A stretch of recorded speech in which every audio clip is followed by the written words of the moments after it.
ഇത് തിരുവനന്തപുരം തുമ്പ സ്വദേശിയായ Aloysius. Israel എന്ന രാജ്യത്ത് അപൂർവ രോഗം ബാധിച്ച് പ്രതിസന്ധിയിലായ മണിക്കൂറുകൾ ഓർത്തെടുക്കുകയാണ് അലോഷ്യസ്. ആശുപത്രി കിടക്കയിൽ ചൊല്ലിയ പ്രാർത്ഥനാവാചകങ്ങളും ഗാനശകലങ്ങളും അലോഷ്യസിന്റെ നാഡീവ്യൂഹത്തെയും ആന്തരിക പ്രവർത്തനങ്ങളെയും സാധാരണഗതിയിലേക്ക് തിരിച്ചുവിടുവാൻ ശക്തമായിരുന്നു.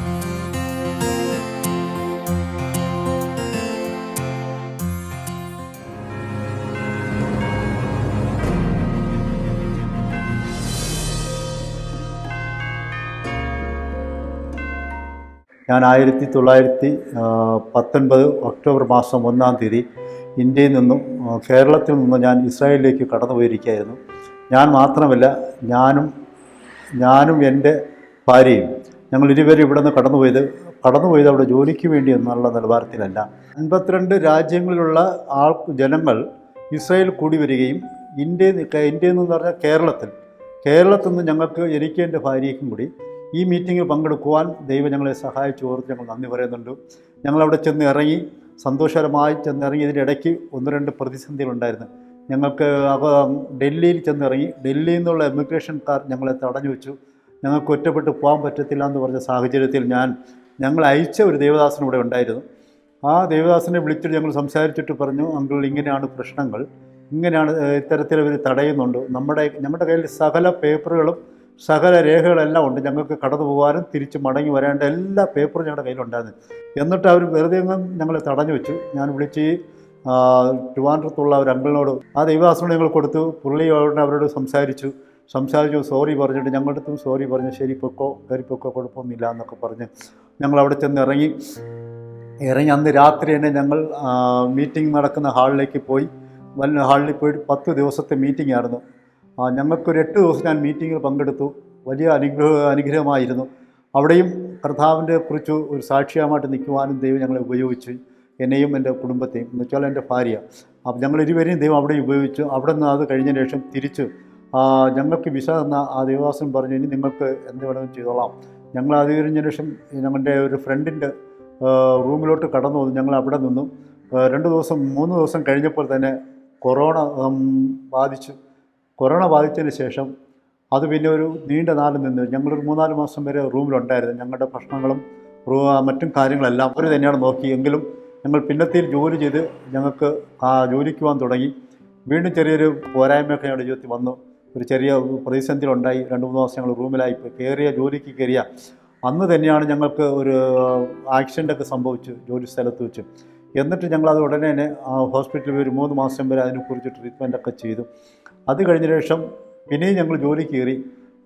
ഒരു വർഷത്തോളം ഞങ്ങൾ ജോലി ചെയ്ത് വന്നതിനോണ്ടിരിക്കുമ്പോൾ എനിക്ക് സാധാരണ എനിക്ക് പെട്ടെന്ന് അസുഖം വരാത്ത ഒരു വ്യക്തിയാണെന്ന് വെച്ചാൽ അസുഖം വരത്തില്ലെന്നല്ല, പ്രത്യേകിച്ച് എൻ്റെ ജീവിതത്തിൽ പെട്ടെന്ന് അസുഖമൊന്നും ബാധിക്കത്തില്ല. കാര്യം ഞാൻ ഇത്രയും ഹാർഡ് വർക്ക് ചെയ്യുന്ന ഒരു വ്യക്തിയാണ്.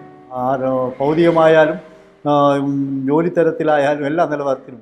അപ്പോൾ അങ്ങനെയൊക്കെയുള്ള എനിക്ക് പെട്ടെന്ന് പറഞ്ഞാൽ എനിക്ക് കാലിൻ്റെ മുട്ടിനും കൈയുടെ മുട്ടിനും കണ്ണൊക്കെ ഭയങ്കര ചുമന്നു. എപ്പോഴും ഒരു പനിയുടെ അസ്വസ്ഥത തോന്നി.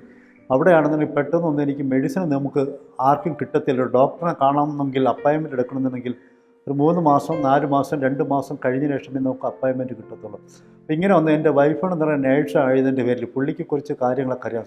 സിസ്റ്റർ കൊണ്ട് ഞങ്ങൾ മെഡിക്കൽ സ്റ്റോറിൽ ചെന്ന് സംസാരിച്ചു. ഞാൻ നേഴ്സാണെന്നൊക്കെ പറഞ്ഞതിൻ്റെ രീതി ഞങ്ങൾക്കൊന്നിര പലപ്പോഴും ടാബ്ലറ്റ് തരും, അല്പം കഴിക്കും, അല്പനിമിഷത്തിന് സുഖമാവും, വീണ്ടും അതേപോലെ തന്നെയാണ്.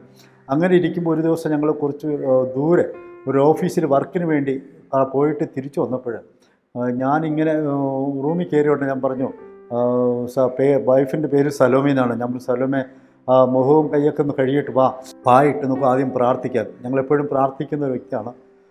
അവിടെ ആയിരുന്ന സമയത്തൊക്കെയും ദൈവസേനയിൽ പ്രാർത്ഥിക്കുവാനും കരയുവാനും ഞങ്ങൾ ആ തരത്തിലുള്ളൊരു സ്വന്തം റൂമാണ്. ഞങ്ങൾക്ക് സ്വന്തമായി ഞങ്ങൾ റൂമൊക്കെ എടുത്തു. അപ്പോൾ പിന്നെ പ്രെയറൊക്കെ വയ്ക്കാനൊക്കെ തുടങ്ങി. അപ്പോൾ ഇങ്ങനെ വന്നപ്പോഴും ഞാൻ പറഞ്ഞു പ്രാർത്ഥിക്കാം എന്ന് പറഞ്ഞതുള്ളൂ. പ്രാർത്ഥിക്കുവാൻ ഞങ്ങൾ രണ്ടുപേരും പരമ്പ് നിലത്തിട്ട് പ്രാർത്ഥിക്കാൻ മുട്ടുമടക്കി പ്രാർത്ഥിച്ചപ്പോൾ എനിക്ക് തന്നെ അങ്ങ് തോന്നി, എൻ്റെ പ്രാർത്ഥന പോകുന്നത് നമ്മൾ പ്രാർത്ഥിക്കുമ്പോൾ ഒരു ശബ്ദമുണ്ട്, നമുക്ക് പ്രാർത്ഥന പോകുന്നോ ഇല്ലെന്ന് നമുക്കറിയാൻ പറ്റും. അങ്ങനെ എനിക്കറിയാൻ പറ്റും. അപ്പം ഞാനിങ്ങനെ പ്രാർത്ഥിച്ചുകൊണ്ട് നിന്നപ്പോൾ ഞാൻ എൻ്റെ വൈഫിനോട് പറഞ്ഞു, പ്രാർത്ഥന പോകുന്നില്ല, എന്ത് പറ്റിയെന്ന് എനിക്കറിയുന്നില്ല എന്ന് പറഞ്ഞിട്ട് ഞാൻ എഴുന്നേറ്റ് നിന്ന് പ്രാർത്ഥിച്ചു. എൻ്റെ ജീവിതത്തിൽ ഇപ്രകാരമുണ്ട്. ഞാൻ മുട്ടിന്മേൽ മുട്ടുമടക്കിയിരുന്നു പ്രാർത്ഥിച്ചുകൊണ്ടിരുന്നു. പ്രാർത്ഥന പോലെ എഴുന്നേറ്റിരുന്നു പ്രാർത്ഥിച്ച് നൃത്തം ചെയ്യുന്ന പോലത്തെ ഒരു സ്വഭാവം എനിക്കുണ്ട്. അത് പണ്ടേ ഞാൻ വിശ്വാസത്തിൽ വന്ന ആൾ തൊട്ട് എൻ്റെ ജീവിതത്തിലുള്ളതാണ്. പക്ഷെ പ്രാർത്ഥിക്കാനിരുന്നാൽ ശക്തമായി പ്രാർത്ഥിക്കും. അതാണ് എൻ്റെ ഒരു പ്രത്യേകത നിലവാരം. ഞാൻ ചുമ്മാ ഇരുന്ന് പറഞ്ഞുകൊണ്ട് പോകുന്നതല്ല, ശരിക്കും ഞാൻ പ്രാർത്ഥിച്ചിട്ടേ പോകത്തുള്ളൂ. അപ്പോൾ ഞാൻ പറഞ്ഞു ഇങ്ങനെയാണ് എനിക്ക് പ്രാർത്ഥന പോകുന്നില്ല എന്ന് പറഞ്ഞു. ഞാൻ എഴുന്നേറ്റ് പ്രാർത്ഥിച്ചിട്ട് ഞാൻ പറഞ്ഞ് വൈഫിനോട് പറഞ്ഞു ഒന്ന് എന്നെ നോക്കുക എന്ത് പറ്റിയെന്ന് എനിക്കല്ലേ. അപ്പോഴും പുള്ളി അന്തം വിട്ടിട്ട് പറഞ്ഞു അയ്യോ മുഖമൊക്കെ കോണിച്ചു പോയി, എന്ത് പറ്റിയെന്ന് പറഞ്ഞുകൊണ്ട് ഉടനെ എന്നെ ആംബുലൻസിനെ വിളിച്ചു. ആംബുലൻസുകാർ വന്നു. നമ്മുടെ സാധാരണ ഇവിടെ വരുമ്പോൾ ആംബുലൻസ് മാത്രമേ വരത്തുള്ളൂ ഇന്ത്യയിലൊക്കെ. അവിടെ അങ്ങനെയല്ല, ഡോക്ടർമാർ കൂടെ വന്നു. അവർ പരിശോധിച്ചിട്ട് എന്നിട്ട് ആംബുലൻസ് കയറ്റി അവർ ഹോസ്പിറ്റലിൽ കൊണ്ടുപോകത്തുള്ളൂ. ഇപ്രകാരം അവർ ഡോക്ടർമാരെല്ലാവരും കൂടി വന്ന് എന്നെ പരിശോധിച്ച ഉടനെ അവർ ആംബുലൻസ് കയറ്റി നേരെ ആശുപത്രിയിൽ കൊണ്ടുപോയി. വലിയ ആശുപത്രിയാണ്, സാധാരണ ആശുപത്രി ഒന്നല്ല. അവിടെ കൊണ്ടുപോയി ഉടനെ അവിടെ കൊണ്ടുപോയി അവർ കിടത്തി. നമ്മുടെ നാട്ടിലാണെങ്കിൽ ഒരു രോഗം വന്നാൽ പെട്ടെന്ന് നമ്മൾ ആശുപത്രി ആംബുലൻസ് എന്തെങ്കിലും പിടിച്ച് കൊണ്ടുപോകുമ്പോൾ അവരുടനെ ICU കയറ്റി അവർ ട്രീറ്റ്മെൻറ്റ് തുടങ്ങാൻ നോക്കും. രോഗം കണ്ടുപിടിക്കത്തില്ല. രക്ഷപ്പെട്ടില്ലെങ്കിൽ ഇല്ല. അവിടെ അങ്ങനെയല്ല. നമ്മൾ അവിടെ കൊണ്ടുപോയി നമ്മൾ ബെറ്റിൽ കിടത്തി 7-7:30-8 മണിക്കുള്ളിൽ ഞങ്ങൾ ഹോസ്പിറ്റലിൽ എത്തി കൊടുക്കുന്നതിന് ശേഷം അവർ 11 മണിക്ക് ശേഷമാണ് എന്നെ ബെറ്റിലേക്ക് എടുത്തത്. അതുവരെ ഇവരെന്നെ ട്രീറ്റ്മെൻറ്റ് ചെയ്തുകൊണ്ടിരിക്കുകയാണ്. ട്രീറ്റ്മെൻറ്റ് മരുന്നൊന്നും തരുന്നില്ല. എൻ്റെ ശരീരത്തിൽ നിന്ന് ബ്ലഡ് മാത്രമേ അവർ എടുക്കുന്നുള്ളൂ, വേറെ ഒന്നും. ഈ ബ്ലഡ് എടുത്തിട്ട് ഓരോ രോഗത്തിനും അവരിങ്ങനെ ടെസ്റ്റ് ചെയ്ത് വന്നപ്പോൾ ഒരു രോഗം അവർക്ക് കണ്ടുപിടിക്കാൻ അവർ പറ്റുന്നില്ല. അവർ പറഞ്ഞ എല്ലാം പെർഫെക്റ്റ് ആണെന്ന് പറഞ്ഞു. എല്ലാത്തിനും ഒന്നിനും കുഴപ്പമില്ല, പിന്നെ ഇതെന്ത് പറ്റിയെന്ന് അവർ തന്നെ അങ്ങ് അതിശയിക്കണം. അങ്ങനെ ഇരിക്കുമ്പോൾ അവസാന നിമിഷമപ്പോൾ സഹോദരി പറഞ്ഞിങ്ങനെയാണ് സാറേ ആ ഇടുപ്പെന്നൊന്ന് മജ്ജ ഒന്ന് കുത്തി ഒന്ന് പരിശോധിച്ചെങ്കിലോ അതും കൂടെ ഒന്ന് ശരിയാക്കിയെങ്കിലോ വളരെ ഉപകാരമായിരുന്നു. ഓക്കെ എന്നാൽ അത് നടക്കട്ടെന്ന് പറഞ്ഞാൽ അവർ ഉടനെ ഇടുപ്പെന്ന് മജ്ജ കുത്തിയെടുത്ത് പോയിട്ട് ഉടനെ ഒന്ന് തിരിച്ചു വന്നിട്ട് രോഗം കണ്ടുപിടിച്ചെന്ന് പറഞ്ഞാൽ ഒരു പ്രത്യേക തരത്തിലുള്ള രോഗമാണ്. അപ്പോൾ അവർ തന്നെ അതിശയിക്കുന്ന ഇയാളുടെ ശരീരത്തിൽ ഇത് എങ്ങനെ വന്നു എങ്ങനെ എത്തിയെന്നോ അവർക്ക് തന്നെ അറിയത്തില്ല. അവർ പറയണത് ഇയാൾ ഒരു ദുശീലങ്ങളോ മറ്റോ ഒന്നുമില്ല. എനിക്ക് എൻ്റെ ടെസ്റ്റ് എല്ലാം നടത്തിയപ്പോൾ ആർക്കും ഇങ്ങനെ ഒരു മനുഷ്യനെ ഞങ്ങൾ കണ്ടിട്ടില്ല എന്ന് ഇവരവർ പറഞ്ഞു.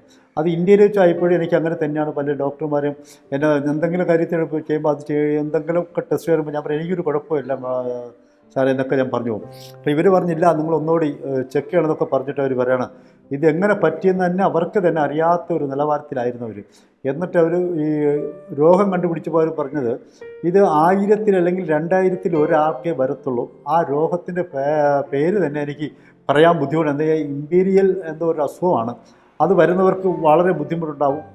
ഈ കൈയുടെ അസ്ഥികളെയും കാലിൻ്റെ അസ്ഥികളെന്ന് പറഞ്ഞാൽ മുട്ടിൻ്റെ അതാതിൻ്റെ അസ്ഥികളെ തകർത്ത് കളയുന്നൊരു അസുഖമാണെന്ന് പറഞ്ഞു. അപ്പോൾ ഇവരെന്നെ ഉടനെ ICU കയറ്റിയതിന് ശേഷം ഇവർക്ക് ട്രീറ്റ്മെൻറ്റ് തുടങ്ങി. അവിടെ വെച്ചാണ് വലിയൊരു പ്രതിസന്ധി ഉണ്ടാകുന്നത്. എന്ന് വെച്ചാൽ ഇത്ര നീളം കാണും ഒരു ഇഞ്ചക്ഷൻ്റെ നീളം. ഇത്ര നീളത്തിലുള്ള 4 ഇഞ്ചക്ഷൻ ഈ സൈഡ് കയറ്റി, അതേപോലെ 4 ഈ സൈഡ് കയറ്റി ബെറ്റിക്കൂടെ എടുത്ത് കഴുത്ത് അങ്ങോട്ടും ഇങ്ങോട്ടും തിരിക്കാൻ പറ്റത്തില്ല. ഞാൻ വളരെയേറെ പ്രയാസപ്പെട്ട് അങ്ങനെ ഇരിക്കുകയായിരുന്നു. ഇഞ്ചക്ഷൻ കയറ്റിയ സമയത്തൊക്കെ എന്ന് പറഞ്ഞാൽ ഭയങ്കര അവരെ മരവിപ്പിച്ചാണ് ഇഞ്ചക്ഷൻ വെച്ചെങ്കിലും അതിൻ്റെ ബുദ്ധിമുട്ടൊക്കെ നമുക്ക് അനുഭവിക്കാൻ കഴിഞ്ഞു. അപ്പോൾ ഞാനിങ്ങനെ ഒരു ഫസ്റ്റ് ദിവസം കഴിഞ്ഞു ഒരു എന്ന് വെച്ചാൽ 2 സൈഡും 2 മിഷനാണ്. ഈ സൈഡിൽ നിന്ന് കൂടി ബ്ലഡ് വലിച്ചു പുറത്ത് കൊണ്ടുവന്ന് ഇതിനെ ശുദ്ധീകരിക്കുന്ന ബ്ലഡ് ഇപ്പുറത്തെ ട്യൂബിൽ കൂടി ഈ മെഷീനിൽ വരുത്തും. ഈ ഇടത് സൈഡിൽ നിന്ന് മെഷീനിൽ വരുത്തിച്ചിട്ട് ഈ മെഷീനിൽ നിന്നാണ് വേറെ ഒരു മെഡിസിൻ കൂടെ ചേർത്തിട്ട് തിരിച്ച് ഈ ഇടത് വഴി കൂടി വീണ്ടും അകത്തോട്ട് കയറ്റുന്നത്. അപ്പോൾ നമ്മുടെ ബ്ലഡിനടുത്ത് ശുദ്ധീകരിച്ചുകൊണ്ട് വേറെ മെഡിസിനും കൂടെ കയറ്റിയിട്ടാണ് എന്നെ ഒരു ട്രീറ്റ്മെൻറ്റ് ചെയ്യുന്നത്. ഫസ്റ്റ് ദിവസം കഴിഞ്ഞ് പിന്നെ ഒരു ദിവസം കഴിഞ്ഞാൽ പിന്നെ പിറ്റേ ദിവസം ഇവർ ചെയ്യത്തില്ല, പിന്നെ അടുത്ത ദിവസമേ ചെയ്യത്തുള്ളൂ. അപ്പോൾ ഒന്ന് വിട്ടാണ് അവർ ചെയ്യുന്നത്. ഒരു ദിവസം കഴിഞ്ഞു. രണ്ടാമത്തെ ദിവസത്തിൽ എനിക്ക് ട്രീറ്റ്മെൻറ്റ് തുടങ്ങിയപ്പോൾ അപ്പോൾ ഉച്ചയ്ക്ക് ശേഷമാണ് അപ്പോൾ 6 മണിക്കൂറോളം ഇടയ്ക്ക് ഈ മെഡിസിൻ ഒന്ന് ഇറങ്ങി ശരിക്കാകുമ്പോൾ അപ്പോൾ രാത്രിയാണ് എനിക്ക് മെഡിസിൻ നടന്നുകൊണ്ടിരിക്കുന്നത്. അപ്പോൾ എൻ്റെ അടുത്ത് വൈഫ് നിന്നിട്ട് ഒന്നും പറയുന്നില്ല. ഞാനപ്പോൾ വീട്ടിൽ നിന്ന് ഇറങ്ങുമ്പോഴിങ്ങനെ പുള്ളിയെടുത്ത് പറഞ്ഞ് എടാ ഒരു കാര്യം നിൻ്റെ അടുത്ത് ഇപ്പോഴേ ഞാൻ പറയാമെന്ന് പറഞ്ഞു. ഞാൻ പറഞ്ഞു ഹോസ്പിറ്റലിലാണ് നമ്മൾ പോണത്, എനിക്കിപ്പോൾ അസുഖം കൊണ്ടാണ് നീ കൊണ്ടുപോകുന്നത്. എനിക്ക് എന്തെങ്കിലും ഒരു പാളിച്ച വരുമെന്നൊന്നും നീ ഭയപ്പെടാൻ പാടില്ല. ഞാൻ മരിക്കാൻ പോകുന്നു എന്നുണ്ടെങ്കിൽ പോലും അത് നീ എന്നോട് സത്യസന്ധമായി തുറന്ന് പറയണമെന്ന് പറഞ്ഞു. കാര്യം പറയണമെന്ന് പറഞ്ഞാൽ എനിക്കറിയാം ഒരു വിശ്വാസമുണ്ട്. ഞാനും വിശ്വാസ കോളത്തിൽ വന്ന് 10-21 വർഷത്തോളമായി. ഇപ്പോൾ 23 വർഷത്തോളമായി. അപ്പോൾ ഞാൻ പറഞ്ഞു ഒരു കാര്യം ചെയ്തു, എനിക്കറിയാം എൻ്റെ വിഷയം. ഞാനും എൻ്റെ ദൈവമായിട്ട് എനിക്കൊരു കണക്ഷനുണ്ട്. എൻ്റെ ദൈവം ചില വിശേഷങ്ങൾ എന്നോട് സംസാരിച്ചിട്ടുണ്ട്. അപ്പോൾ ഇത് അവർക്കറിയത്തില്ല, എനിക്കല്ലേ അറിയത്തുള്ളൂ. അപ്പോൾ ഞാൻ പറഞ്ഞു എന്ത് പ്രശ്നം ഉണ്ടെങ്കിലും എന്നോട് പറയണമെന്ന് പറഞ്ഞു. പുള്ളിക്കാരി എടുത്ത് പറഞ്ഞിട്ടാണ് ഇവിടുന്ന് വീട്ടിൽ നിന്ന് ഇറങ്ങിയത്. പുള്ളി ഹോസ്പിറ്റലിൽ വന്നു. രണ്ടാമത്തെ ദിവസം എനിക്ക് മെഡിസിൻ തന്നപ്പോഴേ എൻ്റെ പുള്ളി തലയുടെ അടുത്ത് നിന്ന് ചുമ്മാ തല തടവിക്കൊണ്ടിരിക്കുകയാണ്. എൻ്റെ മുഖം നോക്കുന്നു, തലയിൽ നിന്നാണ്. ഞാൻ ചോദിച്ചു എന്ത് പറ്റി സ്ഥലമേ? ഇല്ല. ഞാൻ ഇല്ലെന്ന് പറഞ്ഞാൽ പിന്നെ കുറച്ച് സമയമായാലും എൻ്റെ തല തടക്കി. എന്താണെന്ന് വിശേഷം പറയാൻ പറഞ്ഞു. വിശേഷം പറയാൻ പറഞ്ഞു. പുള്ളി പറയണം അത് ബ്ലഡ് ഓടുന്നില്ല. ഞാൻ പറയും ഓക്കെ, ബ്ലഡ് ഓടുന്നില്ല ഒന്ന്. ഇനി അടുത്ത എന്തിനാണെന്ന് വെച്ചു. അത് BP ഓടുന്നില്ല. ഞാൻ പറഞ്ഞു ഓക്കെ, BP ഓടുന്നില്ല 2. പിന്നെ വേറെ എന്തിനുണ്ടെന്ന് പറഞ്ഞു. വേറെ എന്തുണ്ടെന്ന് പറഞ്ഞപ്പോൾ പുള്ളി എന്നെ നോക്കിയാണ്. ഞാൻ പറഞ്ഞു നീ പേടിക്കില്ല, നീ എന്തുണ്ടെങ്കിലും എൻ്റെ പറയാൻ പറഞ്ഞു. ഇത് രണ്ടും തന്നെ. ഞാൻ പറഞ്ഞു ഇത്രയല്ലേ ഉള്ളൂ, ഇതുകൊണ്ട് നീ പേടിച്ചോ, നീ പോയി ചെന്ന് ഡോക്ടറിനെ വിളിച്ചോണ്ട് വാ, ഡോക്ടർ വന്നിട്ട് നോക്കാം എന്തിനാണെന്ന് പറഞ്ഞു. ഓക്കെ, പുള്ളിക്കാർ ഉടനെ ഓടിച്ചെന്ന് ഡോക്ടറിനെ വിളിച്ചുകൊണ്ട് വന്നു. ഡോക്ടർ വന്നിട്ട് നേഴ്സല്ല സാധാരണ വരുന്ന നേഴ്സാണ്. പക്ഷേ അപ്പോഴെനിക്ക് ഡോക്ടർ ഒന്ന് ഓടി വന്നു. എല്ലാവർക്കും സിറിഞ്ച് സാധാരണ കയറ്റുന്ന പോലെ സിറിഞ്ച് കയറ്റി ബ്ലഡ് വലിക്കാൻ അവർക്ക് ബ്ലഡ് കിട്ടുന്നില്ലായിരുന്നു. അവർ സിറിഞ്ച് തിരിച്ചിങ്ങനെ കയറ്റി ഒരു തുള്ളിയുടെ ഒരു അംശമേ കിട്ടിയുള്ളൂ. ഈ ബ്ലഡും കൊണ്ട് അവർ തിരിച്ചു ഓടി അതേ റോട്ടത്തിൽ തന്നെ റണ്ണിങ്ങിന് തിരിച്ച് മടങ്ങി വന്നു കയറ്റി. വീണ്ടും എനിക്ക് സാധാരണ കയറ്റുന്ന പോലെ ഇഞ്ചക്ഷൻ വെച്ചപ്പോഴും മെഡിസിൻ കൂടി ചേർത്ത് കയറ്റിയപ്പോഴും എൻ്റെ ബ്ലഡ് ഓടാൻ തുടങ്ങി, BP ഓടാൻ തുടങ്ങി. അപ്പോൾ കുറച്ച് അല്പസമയം കഴിഞ്ഞപ്പോൾ ഡോക്ടർ പറഞ്ഞു ഈ മെഡിസിൻ ഇനി കൊടുക്കണ്ട, നമുക്കിവിടെ നിർത്താം, 2-3 ദിവസം കഴിഞ്ഞിട്ട് ഇനി അടുത്ത മെഡിസിൻ കൊടുക്കാമെന്ന് പറഞ്ഞിട്ടുണ്ട്. അപ്പോൾ ഞങ്ങൾ അങ്ങനെ ഇരിക്കുകയായിരുന്നു. ശരി. അപ്പോൾ ഇതിൻ്റെ ഇടയ്ക്ക് ഞാൻ വീട്ടിലൊന്ന് ഫോൺ ചെയ്തിട്ട് പറഞ്ഞു ഞാൻ നാട്ടിൽ വരികയാണ്. അപ്പോൾ അവർ പറഞ്ഞിരിക്കണം വരുന്നെങ്കിൽ നിങ്ങൾ രണ്ടുപേരും ഒരുമിച്ച് വരണമെന്ന്. അപ്പോൾ രണ്ടുപേരോട് ഒരുമിച്ച് വരണമെന്ന് പറഞ്ഞാൽ ബുദ്ധിമുട്ടുണ്ട്, നമുക്ക് കാശ് വേണ്ട. ഇവിടെ വന്നു കഴിഞ്ഞാൽ ഭയങ്കര കാശാണ്. ഇതിൻ്റെ ഒരു മെഡിസിൻ ഇറക്കുന്നതിന് ചെയ്യുന്നതിന് അവർക്ക് നമ്മുടെ 1.25 ലക്ഷം രൂപയെങ്കിലും ഒരു ദിവസം നമ്മൾ കൊടുക്കണം. അപ്പോൾ ഇത് ഇത്രയും കാശ് കൊടുത്താൽ നമ്മൾ രക്ഷപ്പെടുമോ ഇല്ലെന്നുള്ള അത് വലിയ ബുദ്ധിമുട്ടാണ്. എന്നാൽ നമ്മുടെ 1-2 സുഹൃത്തുക്കൾ എന്നെ കാണാൻ വന്നിട്ട് പറഞ്ഞു ഒരു കാരണവശത്താൽ നാട്ടിൽ പോകരുത്, നാട്ടിൽ പോയാൽ ഈ കാശ് കൊണ്ടൊന്നും തീരത്തില്ല, അവർ നമ്മളെ വല്ലാതെ ഒലിപ്പിച്ച് നമ്മളെ കൊന്നുകളയും, ഇവിടം കൊണ്ട് എന്നെ തീർത്താൽ മതി എന്ന് പറഞ്ഞു. ഇവിടം കൊണ്ട് തീർത്തിട്ട് മതി ബാക്കി കാര്യങ്ങൾ. അപ്പോൾ ഡോക്ടറും പറഞ്ഞു, ഞാൻ ഡോക്ടറിനടുത്ത് പറഞ്ഞു ഞാൻ നാട്ടിൽ പോകാമെന്ന് പറഞ്ഞു. അപ്പോൾ ഡോക്ടർ പറഞ്ഞു ഒരു കാരണവശത്താൽ നിങ്ങൾക്ക് നാട്ടിൽ പോകാൻ പറ്റത്തില്ല, നിങ്ങൾ ഇവിടെ നിന്ന് എന്നെ സുഖം പ്രാപിച്ച് പോകത്തുള്ളൂ, വേറൊരു കുഴപ്പമില്ല എന്ന് പറഞ്ഞ് വളരെ ഒരു ഫ്രണ്ട്ഷിപ്പ് പോലെ പുള്ളി എന്നോട് സംസാരിച്ചു. അതൊരു വൈഫിനോട് സംസാരിച്ചു, നാട്ടിൽ പോകരുത്, ഇവിടെ കൊണ്ട് അങ്ങനെ ടെൻഷൻ അടിക്കേണ്ട ആവശ്യമൊന്നുമില്ല, ഇത് ഇവിടെ കൊണ്ട് തീരുന്ന അസുഖമാണ്, ഞങ്ങൾക്കറിയാം തീർക്കാമെന്ന് പറഞ്ഞു. പിന്നെയും അവിടെ തന്നെ കിടന്നു. അങ്ങനെ ട്രീറ്റ്മെൻറ്റ് തുടങ്ങി. വീണ്ടും 1-2 കഴിഞ്ഞതിന് ശേഷം അടുത്ത പ്രാവശ്യം ഒരു പ്രാവശ്യം കൊണ്ട് വീണ്ടുണ്ടായി. തലയ്ക്ക് ഭയങ്കര ചുറ്റുപോലെ വന്ന് മെഡിസിൻ ഇറക്കിയില്ലായിരുന്നു. അപ്പോൾ ചോദിച്ചത് എന്ത് പറ്റിയെന്ന് കുറച്ച് വലിയ ഇതിൻ്റെ ഇടയ്ക്ക് ഒരു മാനുഷ്യമായ നിലവാരത്തിലല്ല, ഞാൻ ഈ കിടന്നുകൊണ്ടും ദൈവത്തോട് മാത്രമേ പ്രാർത്ഥിക്കുകയോ ദൈവത്തിന് നമ്മളെ രക്ഷിച്ച് കൊണ്ടുവന്ന ദൈവത്തോട് മാത്രമേ എൻ്റെ പ്രാർത്ഥനയും പാട്ടുള്ളൂ. ഞാൻ ഈ കിടന്നുകൊണ്ടും പ്രാർത്ഥിച്ച് കഴിഞ്ഞാൽ അപ്പോഴേ ഒരു പാട്ട് എൻ്റെ ഒരു ബ്രദറിൻ്റെ മോള് ഇറ്റലിയിലുണ്ട്, അവളിങ്ങനെ അയച്ചെന്ന് പറഞ്ഞു അങ്കിൾ ഈ പാട്ട് പാടെന്ന് പറഞ്ഞു. എന്ന് വെച്ചാൽ ആ പാട്ടെന്ന് പറഞ്ഞാൽ എൻ്റെ പുരയ്ക്കകത്ത് വരുവാൻ ഞാൻ പോരാത്തവനാണെന്നുള്ള ആ പാട്ട്. ഈ പാട്ട് ഞാൻ ഒന്ന് കേട്ട് അങ്ങനെ പഠിച്ച് പാട്ട് പഠിച്ച് എനിക്ക് ഭയങ്കര ഇഷ്ടം. ശരിയാണ്, അതെല്ലാം ബൈബിൾ വാക്യങ്ങളാണ് ആ പാട്ടിൻ്റെ അർത്ഥങ്ങൾ. നല്ല സൂപ്പർ പാട്ടായിരുന്നു. എനിക്ക് ഈ പാട്ട് പാടി ഞാൻ കിടന്ന് അവസാന നിമിഷം പറയട്ടെ, എനിക്ക് ഭയങ്കരമായൊരു വിടുതൽ ലഭിച്ചതിന് ശേഷം ഞാൻ വിടുതൽ ലഭിക്കുന്നതിൻ്റെ നാളെ അല്ലെങ്കിൽ മറ്റന്ന് എനിക്ക് ആശുപത്രിയിൽ നിന്ന് ഡിസ്ചാർജ് ചെയ്ത് പോകാം എന്ന് പ്രതീക്ഷിച്ച സമയത്തിനുള്ളിൽ എൻ്റെ തൊട്ടടുത്ത് കിടന്ന ഒരാൾ പുള്ളിക്കാരൻ തല്ലിപ്പോയി. നല്ല പ്രായം കുറഞ്ഞവരാണ്. നല്ല പ്രായം എന്ന് പറഞ്ഞാൽ ഒരുപാട് പ്രായമൊന്നുമില്ല, എൻ്റെ പ്രായം പോലും പുള്ളിക്കില്ല. നോക്കിയപ്പോൾ പുള്ളി തട്ടിപ്പോയി. ഞാൻ കണ്ടില്ലായിരുന്നു. വൈഫ് പറഞ്ഞിങ്ങനെയാണ് അടുത്ത് കിടന്ന ഒരാൾ മരിച്ചു പോയി ചേച്ചാ എന്ന് പറഞ്ഞു. ഞാൻ പറയും അത് പോട്ടെ, അത് നമ്മുടെ വിഷയമില്ല എന്ന് പറഞ്ഞു. നമ്മുടെ വിഷയം അതല്ല, പുള്ളി പോകേണ്ടതൊക്കെ പോകും, വരേണ്ടതൊക്കെ വരുമെന്ന് പറഞ്ഞു. ഞാൻ പുള്ളിയെ ധൈര്യപ്പെടുത്താൻ നീ പേടിക്കല്ലേ, ധൈര്യപ്പെട്ട് എനിക്കൊന്നും സംഭവിക്കത്തില്ല, നീ ടെൻഷനൊന്നും അടിക്കരുത്, നമുക്കെല്ലാം ദൈവമാണ്, ദൈവമല്ലാതെ ദൈവം അറിയാതെ നമുക്കൊരു ചലനവും വരത്തില്ല എന്ന് പറയും. അത് കഴിഞ്ഞതിന് ശേഷം ഞങ്ങൾ അവിടെ നിന്ന് ആശുപത്രിയിൽ നിന്ന് ഇറങ്ങി വീട്ടിൽ വന്നു. കുറച്ച് ആൾ കഴിഞ്ഞ് വൈഫിന് ഡയബറ്റീസിൻ്റെ അസുഖം ഉണ്ടായിരുന്നു. അപ്പോൾ നമ്മൾ ഇവിടെ ഇന്ത്യയിൽ കഴിക്കുന്ന ടാബ്ലറ്റ് ഒന്നും അവിടെ നമുക്ക് കിട്ടത്തില്ല.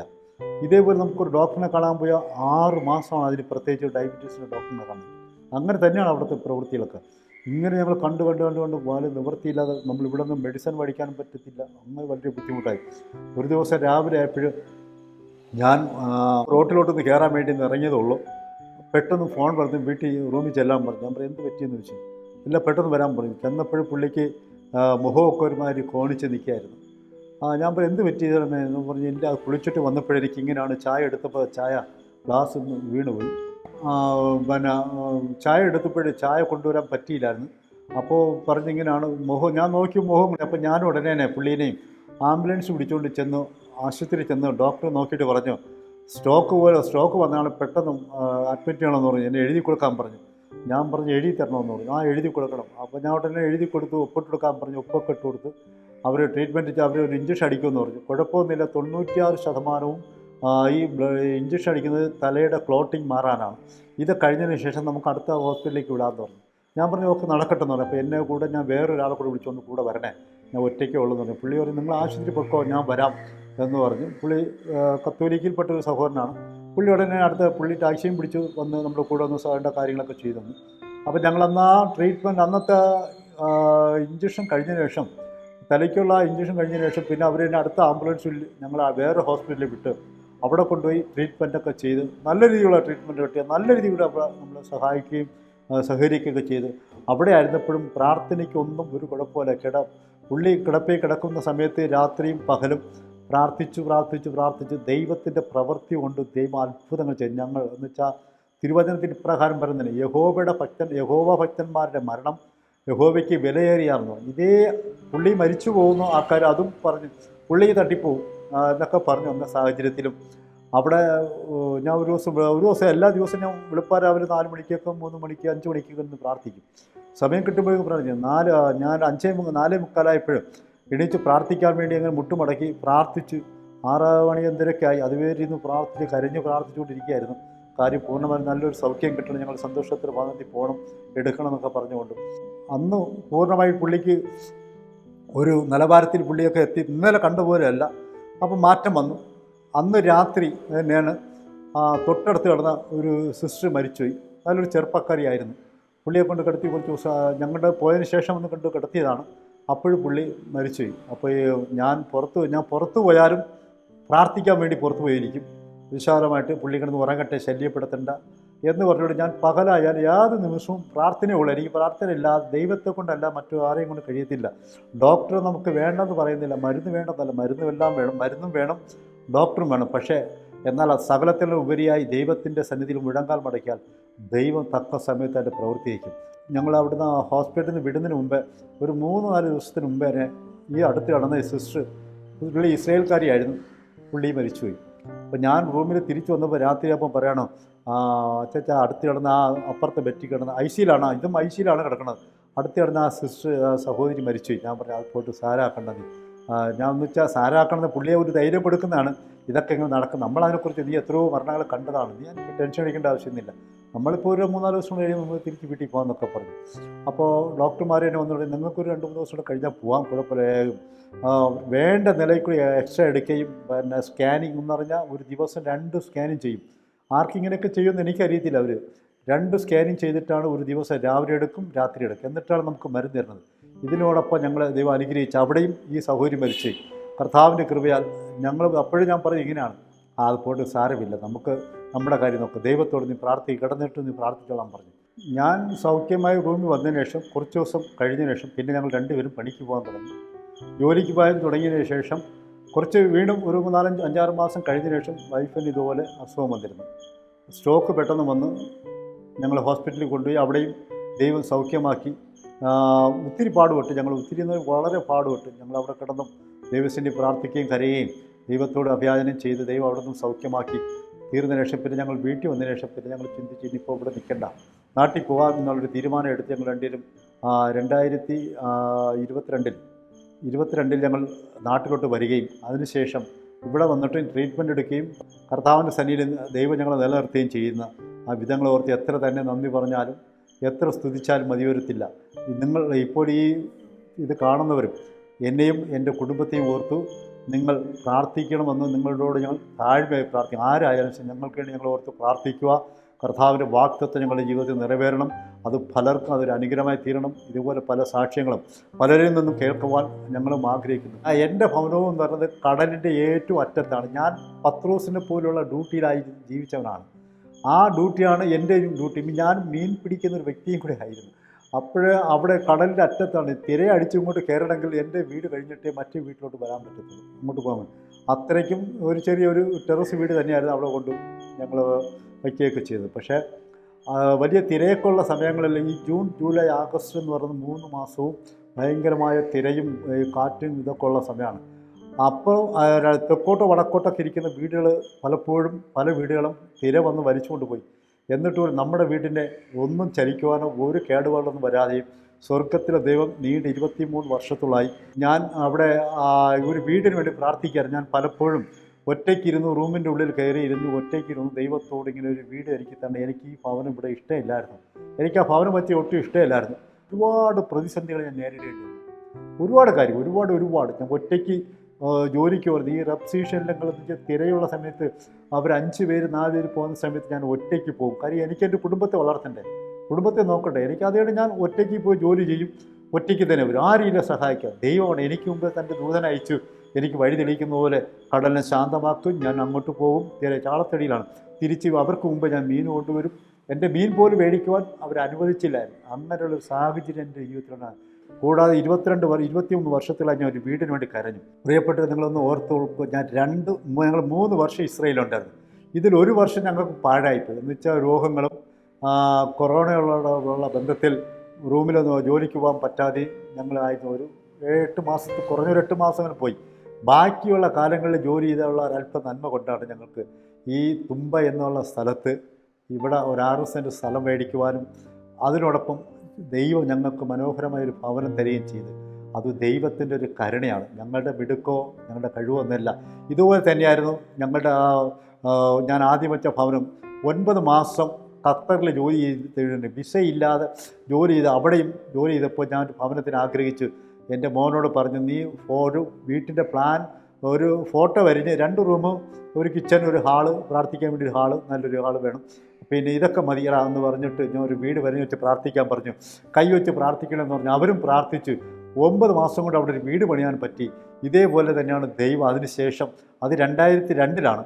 ഇപ്പോൾ 2004-ലാണ് ഈ വീട് ഇപ്പോൾ ഉദ്ഘാടനം കഴിഞ്ഞ് തുച്ഛമായ 1 മാസമേ ആയിട്ടുള്ളൂ.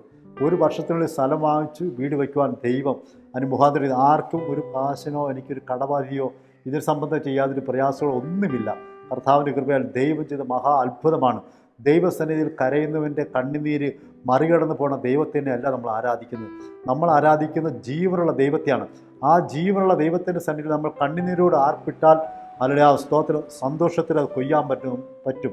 അങ്ങനെയുള്ള സന്നിധിയിലാണ്. അതുകൊണ്ട് നിങ്ങൾ എല്ലാവരും, ഈ സാക്ഷ്യം കേൾക്കുന്നവരും എല്ലാവരും ഇതേ ദൈവസന്നിധിയിൽ കരഞ്ഞു ഒറ്റയ്ക്കിരുന്ന് പ്രാർത്ഥിച്ചു ജയിക്കുക. കർത്താവിൻ്റെ കൃപയാൽ ഈ സാക്ഷ്യങ്ങളെ കേൾക്കുന്ന നിങ്ങൾ ഓരോരുത്തരെയും ഇതേപോലെ ദൈവം നിങ്ങളെ അനുഗ്രഹിക്കട്ടെ എന്ന് പറഞ്ഞുകൊണ്ടാണ് ഞാൻ ഇപ്പോൾ ഇവിടെ വെച്ച് ഈ വാക്കുകൾ ഞാൻ അവസാനിക്കുന്നത്. ദൈവം എല്ലാവരും ഒരുപോലെ അനുഗ്രഹിക്കട്ടെ. ആമേൻ. ഇന്ന് സാധാരണ ജീവിതത്തിലേക്ക് കടന്നു വന്ന അലോഷ്യസിൻ്റെ സാക്ഷ്യം പ്രേക്ഷകർക്ക് അതുല്യ ദൈവത്തിൻ്റെ അത്ഭുത ശക്തിയെ തിരിച്ചറിയുവാൻ സഹായിക്കട്ടെ എന്ന് പ്രാർത്ഥിക്കുന്നു.